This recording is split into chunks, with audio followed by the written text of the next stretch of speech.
As I end my tenure as your Land Component Commander and prepare for my own retirement on 3rd November, I want to take a few moments to reflect on the successes of the Nevada Army National Guard and, more importantly, of the soldiers and leaders within it. Safety, unity, and integrity are the TAG's non-negotiables, and they should be the non-negotiables of soldiers for their leaders, of themselves, and of the total force. We've been through some very challenging times in the past 3 years, but as I've often stated, the most difficult times brings out the best in all soldiers. History has and will show the soldiers of the Nevada National Guard, led by competent and capable leaders, can overcome any challenge, thrive in adversity, and are ready when the call to action comes. Due to the remarkable efforts of our recruiting and retention battalion, Nevada closed training year 2020 at 104% of its manning levels.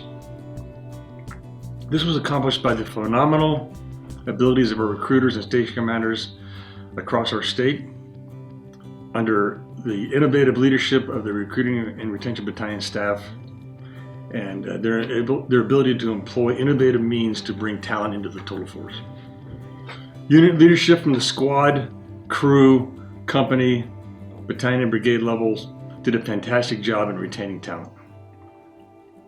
As a result, our attrition numbers are the lowest in my 21 years in the Nevada National Guard, and are a testament of the officer, NCO, and warrant officer leadership within the force. Because we proved we can recruit and retain talent, the Nevada Army National Guard is poised for remarkable force structure growth. On the horizon is the possibility for us to gain 3 single companies, medical force structure, and become a signal and cyber center of excellence. We struggle with maintaining our equipment, not by lack of talent, but by lack of facilities. Leadership of all levels have visited our maintainers, and your voice is being heard. And in fact, the building of and improving our maintenance facilities is the TAG's and my top priority. This month signifies the 19 years our nation has been at war. And in fact, as I speak, a company from our Signal Battalion is preparing to deploy in support of the global war on terror. I recently had the pleasure of welcoming home members of the Medevac unit, Chinook unit, and our C-12 unit from their Middle East deployment. Within weeks, soldiers of the 757th CSSB will be returning home from their deployment in Poland, where they showcased to the world the ability of the United States Army, the most powerful army in the history recorded mankind, proved and demonstrated that it can deploy overwhelming combat power anytime, anywhere in the world. Even today, the Nevada Army National Guard is preparing to support Indo-PACOM's Defender Pacific exercise in 2021, which will once again showcase and demonstrate our nation's ability to project combat power anytime, anywhere it's needed. And in fact, going forward, overseas deployment training will be the norm and not the exception. It is with tremendous pride I acknowledge the work of leaders at the squad, crew, platoon, company, battalion, and brigade level in training, preparing their units for war and missions in defense of the homeland. The staffs at various levels, to include my own, have done a tremendous job under unprecedented adversity to provide critical support to the very units they support, ensuring success on the battlefield and here at home.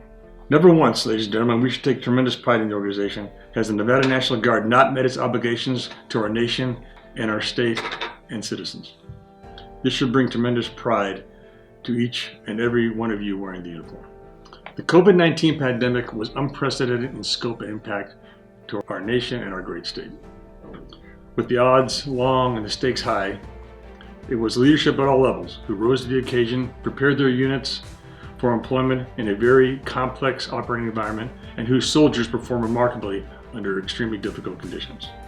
In what was the largest mobilization in Nevada Army National Guard history, your commitment to excellence and demonstrated honorable service to the citizens of Nevada saved lives, eased suffering, and really allowed the governor to develop a strategy to return our state to some semblance of normalcy. Moving forward, diversity, equity, and inclusion are the hallmark of our success.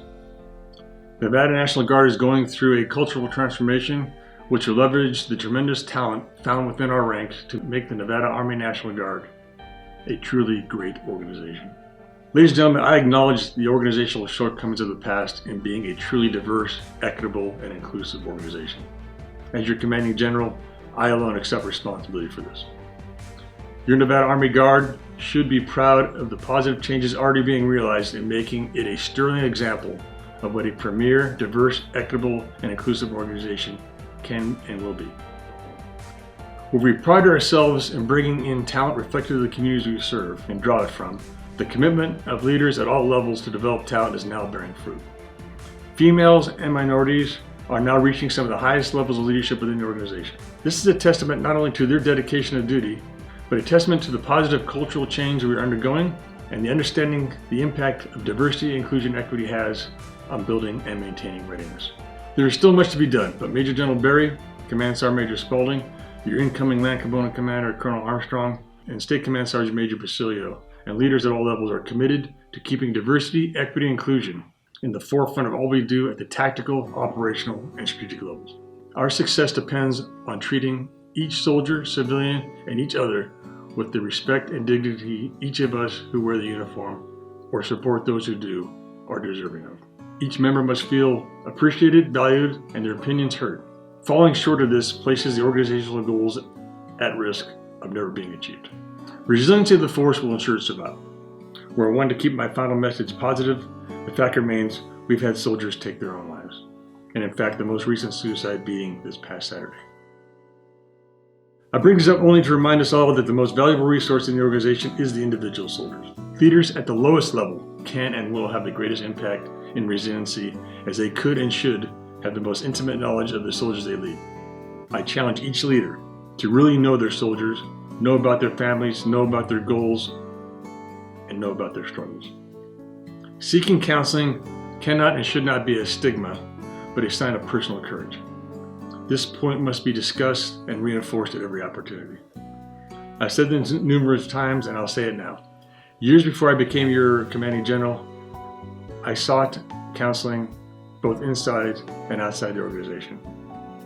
I can tell you firsthand, it has helped me immensely in meeting my personal challenges head on, and of even greater importance, it's proof it didn't hurt my career, but ultimately helped it.